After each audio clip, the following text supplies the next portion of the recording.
নাস্তা বানানোর সময় যদি হাতে খুবই কম থাকে তাহলে আজকের রেসিপিটা শুধু আপনাদেরই জন্য। আমি মৌসুমি ফ্রম অস্ট্রিয়া ভিয়েনা। কেমন আছেন আপনারা সবাই? আমি তো অনেক ভালো আছি। তো আজকে যে রেসিপিটা বানাবো তার মূল ইনগ্রেডিয়েন্টস হচ্ছে গিয়ে অ্যাভোকাডো আর টমেটো, আর সাথে লাগছে একটা পেঁয়াজ আর 2টা কাঁচামরিচ। খুবই সিম্পল রেসিপি কিন্তু খুবই মজার এবং খুব হেলথ বেনিফিট। সিরিয়াসলি বললাম, বিকজ অফ আজকের রেসিপিতে কোনো ধরনের অয়েল আমি ইউজ করব না। আর এটা এত মজা খেতে, একবার বানালেই বুঝতে পারবেন যে আমি কতটা সত্যি কথা বলতেছি।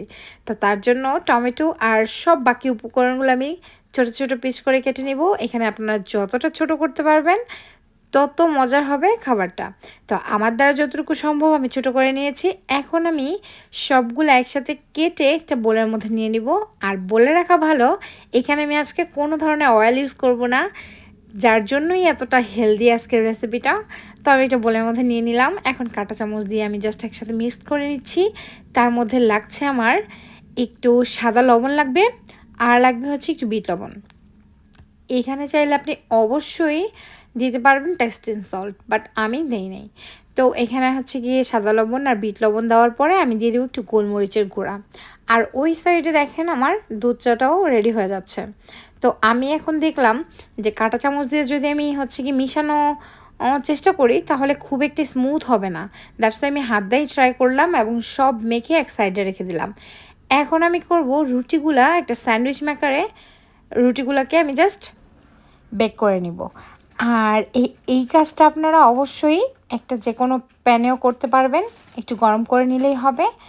তো এটা আমার কমপ্লিট হয়ে গেলে আমার এখানে আরেকটা জিনিস লাগবে, যেটা ম্যায়োনিজ লাগবে। আর আমি ম্যায়োনিজটা নিয়ে নিব। আর এইখানে আপনারা চাইলে অবশ্যই বাটার বা যে কোনো ধরনের চিজ ইউজ করতে পারবেন। নর্মালি আমরা রুটির মধ্যে যে চিজ মেখে খাই সেটাও ইউজ করা যেতে পারে, বাট আমার এই ম্যায়োনিজটা ইউজ করলেই বেশি টেস্ট লাগে। তারপর আমি জাস্ট রুটির মাঝখানে দিয়ে দিব হচ্ছে গিয়ে সেই অ্যাভোকাডোর মিশ্রণটা।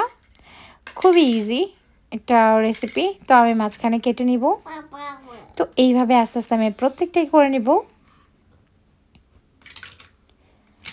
আর আমার চাটাও তো হয়ে গেছে, তো চাও আমি ছেঁকে নিব। আর আমার অলরেডি সবগুলোই হয়ে গেল স্যান্ডউইচ।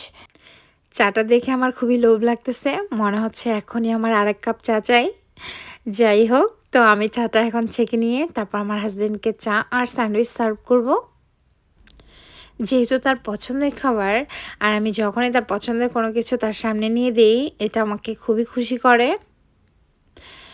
তো তার সামনে নিয়ে দিলাম আর সে খুবই খুশি হয়ে গেল।